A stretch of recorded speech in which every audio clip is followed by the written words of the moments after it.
Adonai Yeshua, Alamcha birchatecha, Kuma Adonai, Oshieni Elohai, L'Adonai Yeshua, Alamcha birchatecha, Koli el Adonai Yekra, Yaneni Mechal Kodsho. Tú, Señor, que haces este día nuevo, un comienzo nuevo, tu presencia está sobre nosotros, está sobre esta tierra, tu Ruach HaKodesh. Te agradecemos, te exaltamos y te bendecimos con todo nuestro corazón y con nuestras manos en alto, Señor, conectando, Señor, nuestra vida con la tuya, Padre, porque tú vives en nosotros y queremos estar en el mismo sentir contigo.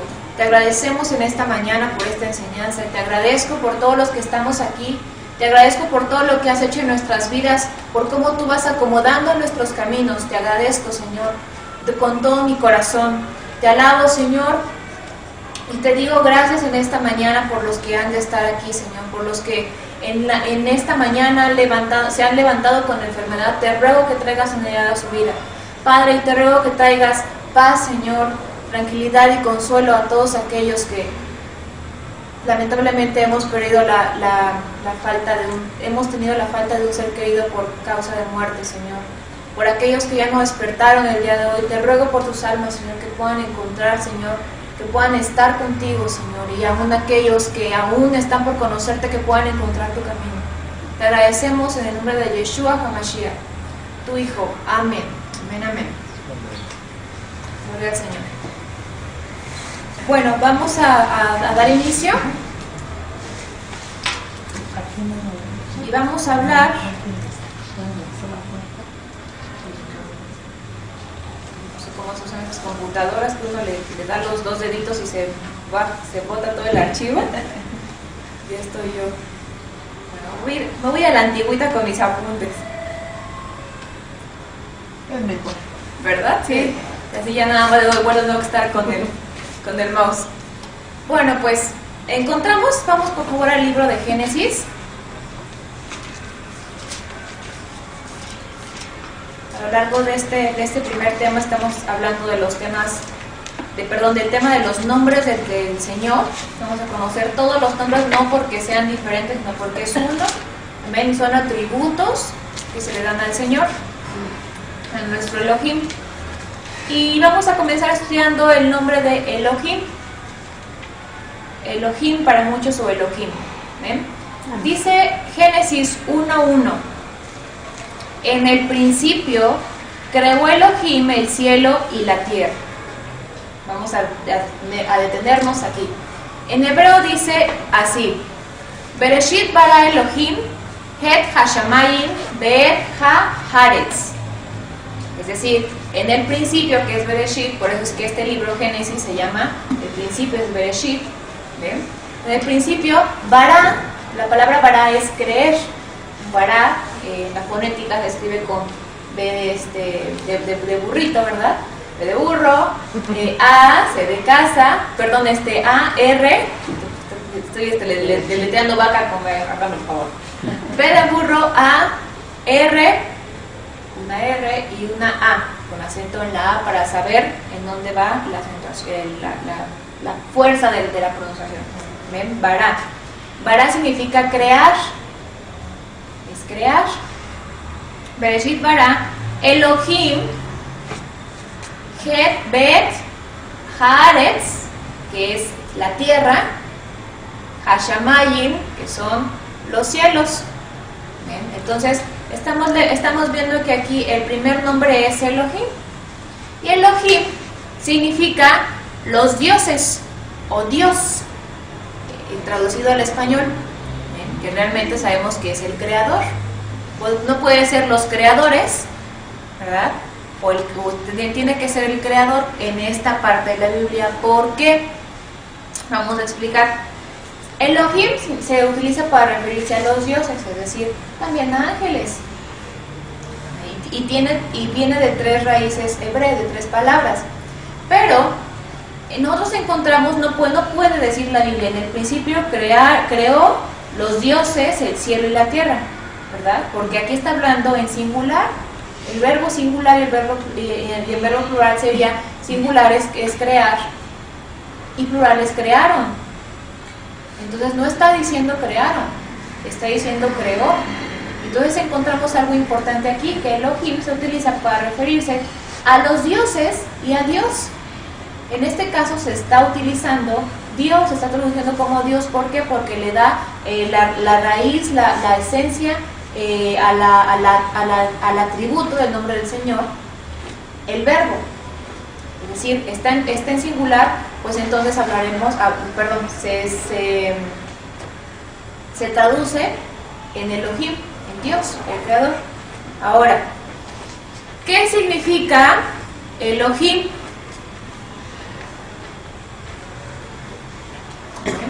Viene de tres palabras. La primera, de hecho, Elohim es el plural de Eloah. Así como escribe Elohim, pero después de ponerle, en vez de ponerle im al final, le vamos a poner una A y un acento en la A. Es decir, para saber en dónde está la fuerza de la palabra, de la pronunciación. Eloha o Eloah también viene de la palabra él, así como el pronombre personal él. Y bueno, pues también encontramos Elohim, que es el plural de ¿qué? De Elohá. Y entonces encontramos que la palabra Eloah o Elohá significa poder, poderoso. La palabra el significa poder, fuerza. Pero ¿cómo se diría en plural la palabra el? Sería Elim. Elim. Y Elim se utiliza para referirse a ángeles y a dioses paganos. No estamos diciendo que digamos Eli, Eli, no estamos diciendo que nos estamos refiriendo a un dios, no. Para empezar, Eli es otra cosa. ¿Bien?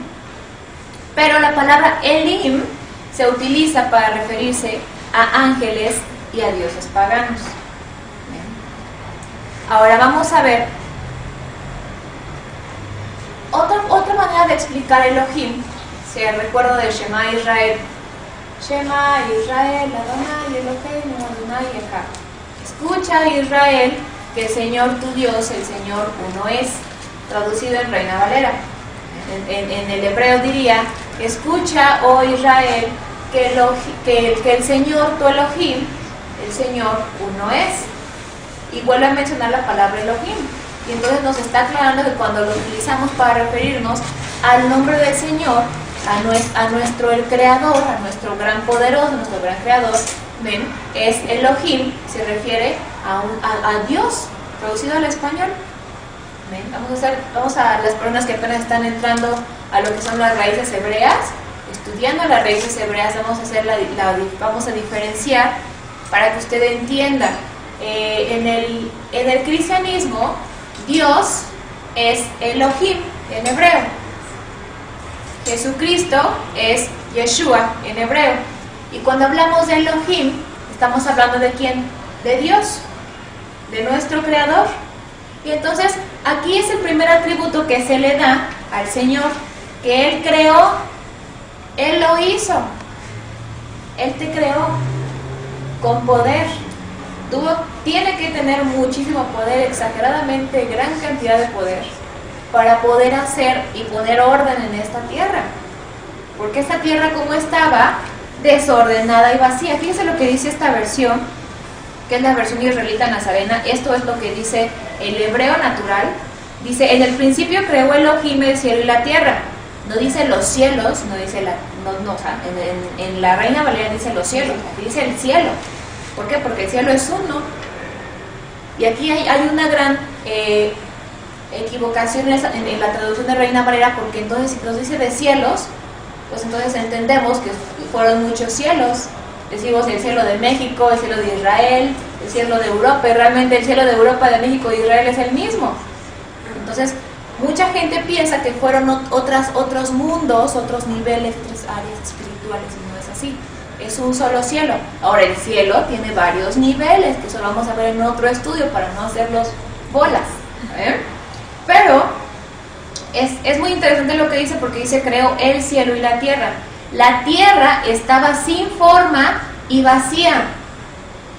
La oscuridad cubría la superficie del abismo y el aliento de Elohim se movía sobre la superficie del agua.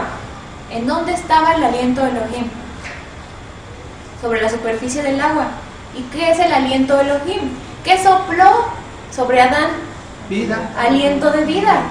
Es decir, su rúa, porque Él es vida. Él es vida. Miren, aquí algo es que tenemos que hacer la aclaración, porque se habla de una Trinidad. Por eso es que judíos ortodoxos no creen absolutamente nada de lo que el cristianismo dice. ¿Por qué? Porque en el cristianismo se dice Dios Padre, Dios Hijo y Dios Espíritu Santo. Eso se nos dice, o se nos dijo, pero el Señor ya salimos de esas creencias, ¿no? Y también, y el judaísmo dice, escucha Israel, el Señor uno es. ¿Quién es Israel? Nosotros, porque hemos sido injertados. Y entonces, porque en muchos lugares se sigue adorando al Padre, al Hijo y al Espíritu Santo. Yo cuando yo decía, ay, bendito eres, cuando yo oraba, bendito eres tú, Señor, gracias por tu Hijo, gracias Jesús, o muchas veces empezaba orando y adorando, pidiéndole a Jesús y me olvidaba del Padre y del Espíritu Santo. Cuando en mí nació una duda de decir, ay, no estaré ofendiendo al Señor, no estaré ofendiendo al Espíritu Santo, porque nada más le oro a Jesús. Y eso no sé si usted le ha pasado, pero a mí me pasó. Cuando yo descubrí que en realidad no hay Trinidad, que realmente la Trinidad son atributos del Señor, porque el Señor es uno. Yeshua vino con el Espíritu del Señor. ¿Qué dijo? ¿Qué hizo Yeshua? Se paró en la sinagoga y ¿qué leyó? Isaías, ¿qué? 61. El Espíritu del Señor está sobre mí. El Espíritu del Señor, y si es del Señor, yo soy de Él. Y si el Espíritu del Señor es su Ruach HaKodesh, su aliento de vida, está sobre mí, porque me ha mandado a liberar, a vendar, a sanar, a traer alegría, y empieza a dar todos los atributos. ¿Por qué? Porque Él es vida. Él crea.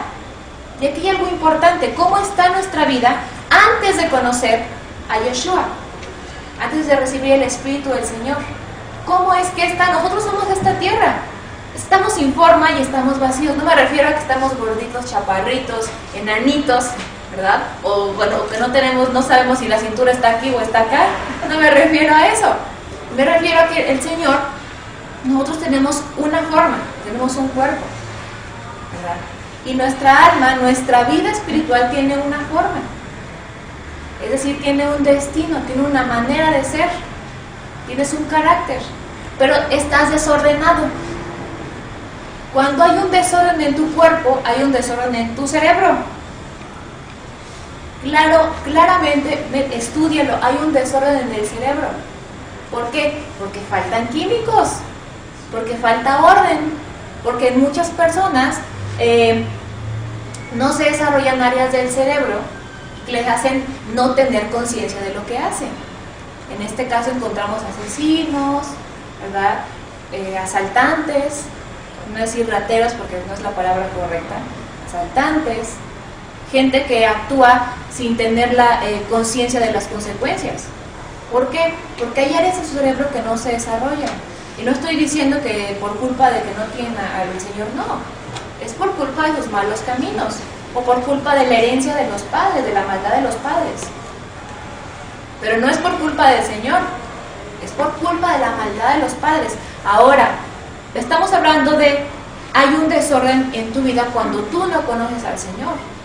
Porque entonces vienes y conoces a Yeshua y lo aceptas en tu corazón, y vienen problemas y dices, ay, ¿qué voy a hacer? Dios mío, Señor, te pido, y empiezas a reclamar y a reclamar. ¿Pero qué crees? Terminas de reclamar y sigues con el miedo, y sigues creyendo que no puedes hacer las cosas, que nada va a venir a tu vida. Sigues esperando que te caiga del cielo un sobre con un fajo de billetes, o un sobre con un contrato firmado con la empresa más importante aquí en la tierra. ¿Por qué? Porque sigues sin tener tu fe en el Señor, sigues sin que tus ojos estén viendo al Señor. ¿Ven? Es decir, ¿cómo funciona nuestro ojo? Yo estoy viendo esa lámpara, pero realmente mis ojos por dentro la están viendo al revés. Entonces, tiene que voltearse la imagen para que yo vea correctamente. Es lo mismo que pasa en nuestra vida. seguimos viendo las cosas al revés, aunque tenemos a Yeshua. Y Yeshua tiene que hacer que esas cosas, que esa lámpara se voltee y se vea como debe de verse. Los ojos son las ventanas de tu alma. Mucha gente que lo dice, y sí, realmente son las ventanas de tu alma. ¿Por qué? Porque también de todo lo que hay en tu corazón, habla que tu boca. Y de todo lo que hay en tu corazón y en tu mente, se refleja en tus ojos. Cuando tú estás triste, tienes tristeza de corazón, ¿en dónde se refleja? En la planta de tus pies, no, en tus ojos. ¿Verdad? A lo mejor dice porque uno va tan triste que va caminando todo cabizbajo, ¿no? Pero se refleja en los ojos. ¿Estás feliz? No, estás enojada, pero lo estás guardando. ¿Y cuál es la sonrisa? ¿En dónde se ve? En tus ojos, en la tristeza. ¿Por qué? Porque refleja lo que hay en tu alma. Entonces, aquí estamos enfocándolo a que cuando nosotros venimos a Yeshua, cuando nosotros venimos al conocimiento de Elohim, antes de conocerle, estamos desordenados y estamos vacíos. Y hay algo más importante, dice, la oscuridad cubría la superficie del abismo y el aliento de Elohim se movía sobre la superficie del agua. Toda la oscuridad te cubría. Todas las tinieblas te cubrían. Depresión, consecuencia, culpabilidad. Y se vale, y lo estoy hablando abiertamente, porque a veces decimos, es que yo hice. Sí, pero el Señor ya te restauró, el Señor ya te trajo a un camino nuevo, el Señor te ha bendecido.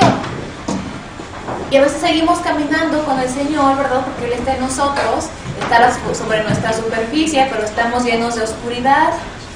El agua, el Espíritu del Señor no puede entrar en ti porque está en la superficie, que no le dejas entrar. Y entonces el Señor, ¿qué tiene que hacer? Elohim dijo, haya luz. Tiene que poner luz, y hubo luz. Vio Elohim que la luz era buena y separó la luz de la oscuridad. Eso viene a ser Elohim sobre tu vida. Tú eres esa tierra. Entonces Elohim significa poder, poderoso. Significa el creador, el poderoso. Dios, para que muchos lo ubiquen. No está hablando, ¿verdad?, de muchos dioses, porque el verbo nos está diciendo es, no dice son, no dice escucha Israel, Adonai Elohim, Adonai Yahad, dicen escucha Israel, el Señor tu Dios, son uno, no dice eso, dice es, uno es. Entonces, el plural o el singular del verbo nos da la interpretación de la palabra Elohim. Es importante entenderlo. Ahora, Elohim, vamos por favor a ver Deuteronomio, capítulo 32, versículo 15.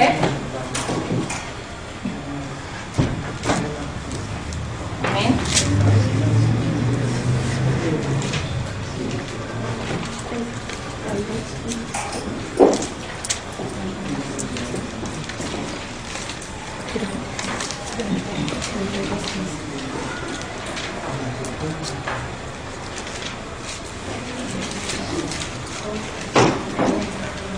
Vamos a leer Deuteronomio 32, versículo 15, y vamos a ver, en hebreo aparece aquí otra vez Elohim.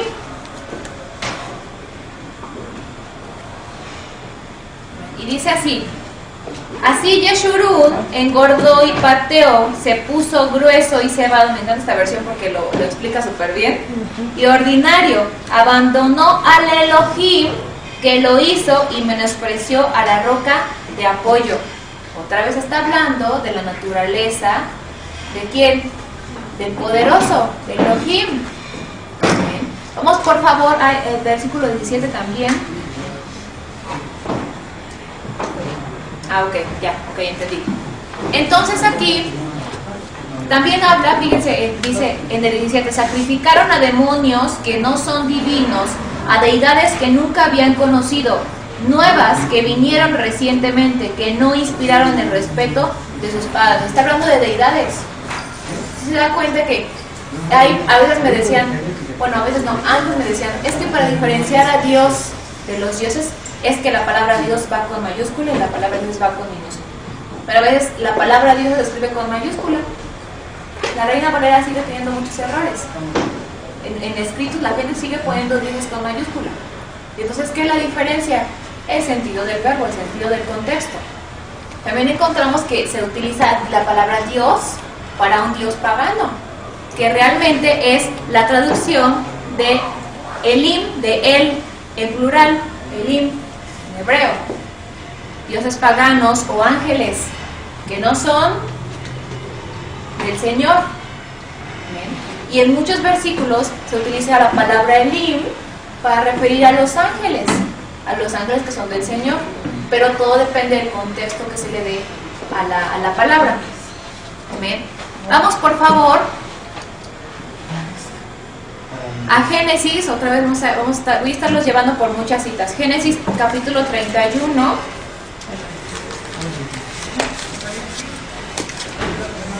Versículo 29.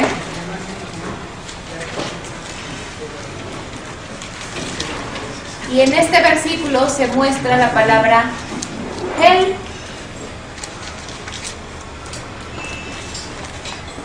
Y si usted se da cuenta, en esta versión que usted tiene sigue apareciendo Elohim. ¿Por qué? Porque se está refiriendo a quién? A Elohim. Dice así: está en mi poder el hacerte daño, pero el Elohim de tu padre me dijo anoche, cuidado con intentar algo con Jacob, sea bueno o sea malo. ¿Qué dijo? El Elohim de tu padre, el Dios de tu padre, el Elohim de Abraham. Otra vez está refiriendo, realmente la palabra en hebreo que aquí está, es la palabra Hel, como el pronombre personal, él. Y está hablando de poder, de fuerza, otra vez se refiere a poder y fuerza. Vamos a ver otra parte donde se menciona, realmente hay muchísimas menciones en la Biblia. Por ejemplo, la palabra Elohá se menciona 56 veces en la Biblia. 56 veces, tienen demasiados, no va a poder contarlas todas, ¿verdad? Hablo de lo que yo he estudiado y lo que yo he visto. Hay otro versículo que es Proverbios 3:27.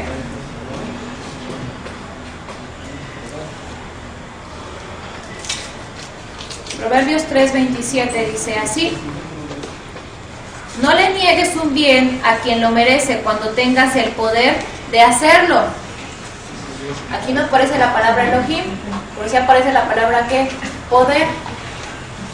Porque en hebreo la palabra que debe de ir aquí en lugar de poder es él. Se alude a ¿qué? A poder, porque si ustedes notan en sus hojitas, la palabra él significa poder, fuerza. Poder y fuerza. Bien. También vamos a leer Miqueas 2:1.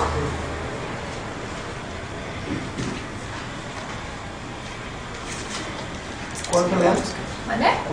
Miqueas 2:1. El anterior que leí fue fue Proverbios 3:27.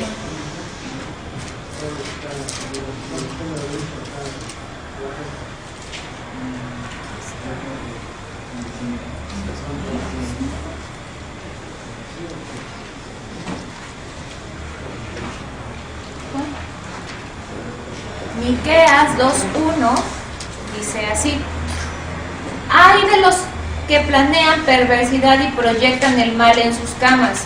Cuando llega la mañana lo ejecutan porque tienen el poder. Otra vez se repite la palabra poder. Otra vez debe de ir ahí la palabra él, poder. Y si usted nota, en esta Biblia no le va a venir Elohá, ¿verdad? El Elohim, le va a venir, cuando vengan estas palabras, la traducción que debe de ser Elohim. ¿Por qué? Porque está refiriendo a quién? Al Creador, al Señor tu Dios. Uno es. ¿Amén? Vamos a leer ahora, refiriéndonos a la palabra Elim, Éxodo 15:11.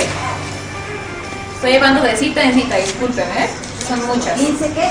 Éxodo, capítulo 15, versículo 11. Dice así: ¿quién como tú, Yahweh?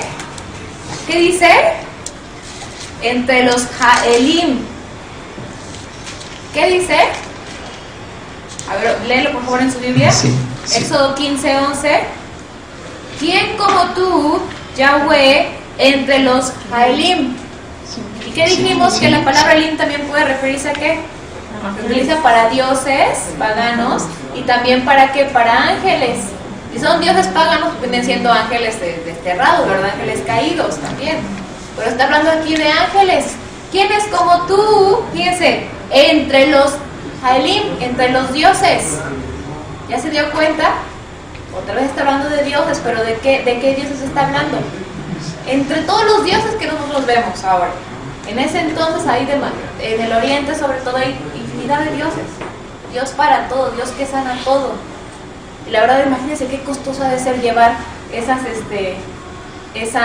creencias, porque hay que comprar un Dios para todo. Entonces, todo lo costoso que debe de ser. Pues nuestro Elohim es el Dios de todo. Amén, Él lo sana todo, Él creó todo, Él lo hizo todo, Él lo renueva todo, Él pone orden en tu vida. Vamos a leer también Job 41.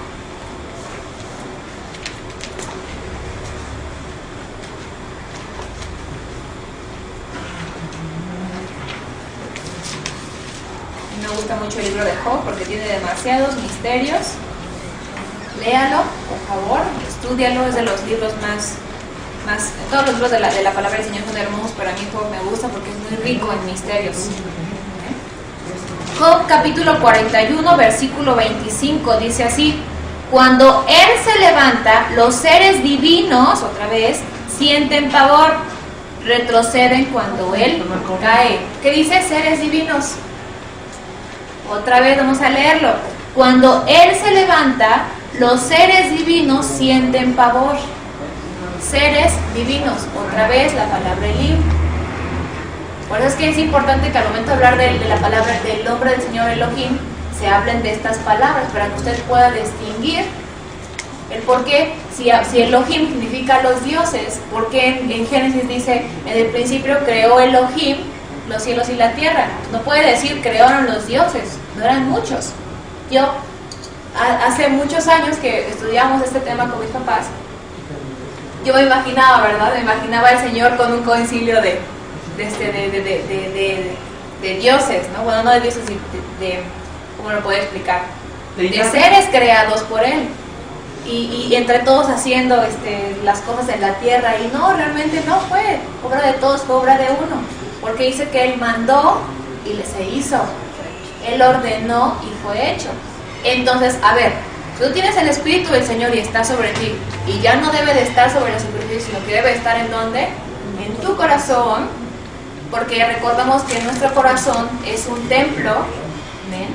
Es este antiguo templo que es el tabernáculo, y nuestro corazón es la habitación más hermosa y más sagrada, que es donde se guardaba el arca del pacto, que es el arca de la alianza, y esa alianza es Yeshua. Entonces, ¿cuál sería nuestra superficie? Pues la superficie sería todo aquello que queda fuera de esa habitación, es decir, los atrios. Y entonces todos queremos estar en los atrios, porque cuando el Señor venga y el Señor descienda, cuando el Señor venga y escudriñe la tierra, Él le va a dar a un ángel una vara de medir y va a medir los atrios. O sea, todos los que estén en los atrios los va a desechar. Eso lo dice en Apocalipsis. En los últimos libros de Apocalipsis lo hablan. Y nosotros no queremos que el Señor nos deseche. O sea, yo no quiero que me deseche, yo no quiero estar en los atrios, yo no quiero estar en la superficie, porque si estoy en la superficie yo no puedo ingresar a la presencia del Señor. Y la presencia del Señor está en mí, está en mi corazón. Amén. Entonces, si el Espíritu del Señor está en ti, Él te ha ¿qué? Ungido. Y cuando se unge para consagrar. ¿Cómo se consagraban los instrumentos del tabernáculo? ¿Alguien sabe cómo se consagraban antes?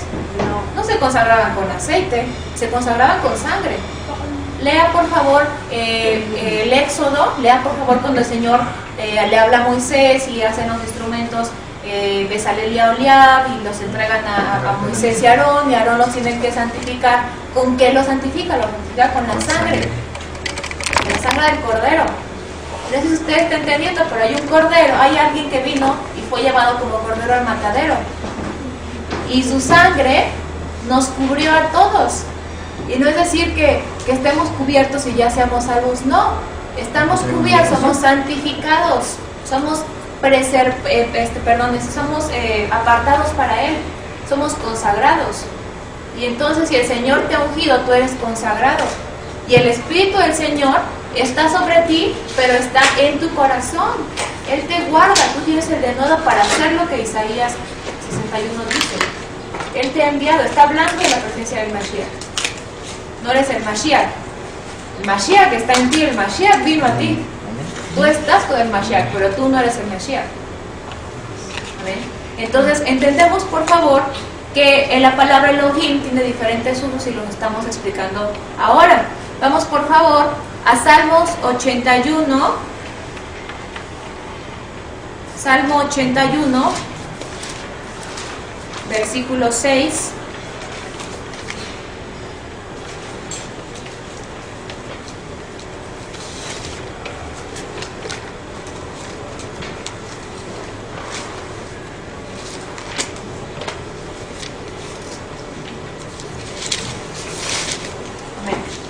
Dice aquí algo importante. Vamos a leer el 6 y el 7. Dice: yo quité la carga de sus hombros, quité los cestos de sus manos. En la angustia llamaste y yo te libré. Te respondí desde el escondite del trueno. Te probé junto a las aguas de Meriba. ¿Quién está hablando? ¿El pueblo de Israel? Está hablando del pueblo de Israel. Y aquí, este versículo yo lo anoté aquí porque es importante. Dice: yo quité la carga de sus hombros y quité los cestos de sus manos. A veces seguimos trayendo, ¿qué? Carga. ¿Verdad? Y no está hablando del Elohim, no está hablando de ninguna palabra referente a la palabra Elohim, pero está hablando de cargas. Entonces, si el Señor ya quitó tus cargas, ¿por qué las sigues trayendo? Pero no sé usted, ¿recuerda la vida de Pablo? En la palabra del Señor. ¿Cuál era el aguijón de Pablo? Una enfermedad. Era una enfermedad en los ojos. ¿Y cuál era el aguijón? Porque dijo que aún así él no pudo quitarse el aguijón durante toda su vida. Usted lee la vida de Pablo, habla de un aguijón. Dice: dura cosa es dar cosas contra el aguijón. ¿Qué es el aguijón para usted? Usted sabe, gracias, usted sabe por qué se está hablando del aguijón, de ganar a Luisito. Exactamente, uno piensa que es el aguijón de un ¿Alacrán? alacrán, ¿no? Pero no. Hemos vivido agarrados porque no es ningún aguijón de un animal. Les voy a contar, cuando en la antigüedad, no sé si todavía se sigue haciendo, cuando los bueyes tenían que arar el terreno, a veces para que usted mueva una vaca del camino o un toro, si un día se lo encuentra, mejor échese en reversa y regrese y busque otro camino, porque es imposible que un toro se mueva y una vaca se mueva. Imagínese un buey que pesa más, no se mueve. Y entonces cuando el buey no quería trabajar, pues no se movía. Y su manera, cuando uno se enoja, ¿cómo has echado el 8? ¿Verdad? Cuando uno se enoja, pues quiere patalea, se enoja, como los niños en berrinche. ¿Y qué hacía el buey? Se enojaba y las patas las hacía para atrás. Y en la parte de atrás del arado, ¿verdad? De la base donde donde iba el buey amarrado, había unos aguijones. Había unas como agujas. No sé si se llaman yuntas o juntas, no sé cómo se llaman. Yuntas. Yuntas, ok. Yuntas. Y entonces el buey no quería caminar, ¿verdad? Y si se hacía ver que se enojaba, se pegaba con las yuntas. Y uno se pica, no sé si usted se ha picado con una aguja o algún día ha estado cosiendo en la cama y se le ha olvidado quitar la aguja, se pica y uno sale volando. Sí. Corre, sale disparado. Imagínense lo que el buey sentía, como de que no trabajo, ¿verdad? Ya se me fueron las ganas de no trabajar y con el dolor y todo y sigo arando. ¿Qué quiero decir con esto? El aguijón de Pablo no era una picadura de un animal. Puede haber tenido enfermedad, todos tenemos enfermedades. Todos en algún momento tenemos que morir por una causa de muerte natural. Y la muerte natural es la descomposición de la carne. O sea, por una enfermedad, no quiere decir que el Señor te vaya a mandar un juicio por estés enfermo. No, muchas veces es así, pero hay que saber diferenciar, ¿verdad? Pero ¿qué pasaba?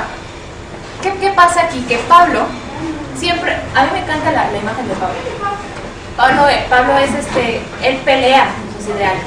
Él tenía que ir a buscar a los judíos antes para matarlos. porque él estaba, bueno, no judíos, a los que estaban en el movimiento de Mesías, porque él no entendía, él estaba enojado, él quería acabar, él quería perseguir. Pero después, ¿qué pasa cuando él se queda ciego en el camino? ¿Por qué me persigues, Saulo? Yo soy el Mesías, yo soy a quien persigues. Dura cosa es dar cosas como es decir, yo soy tú. Yo ya te salvé. Estás persiguiéndome a mí, estás persiguiendo al pueblo. Me estás persiguiendo a mí. Pablo tuvo que pasar por una serie, no lo sé qué pasó en su cerebro, no lo sé qué pasó en su vida.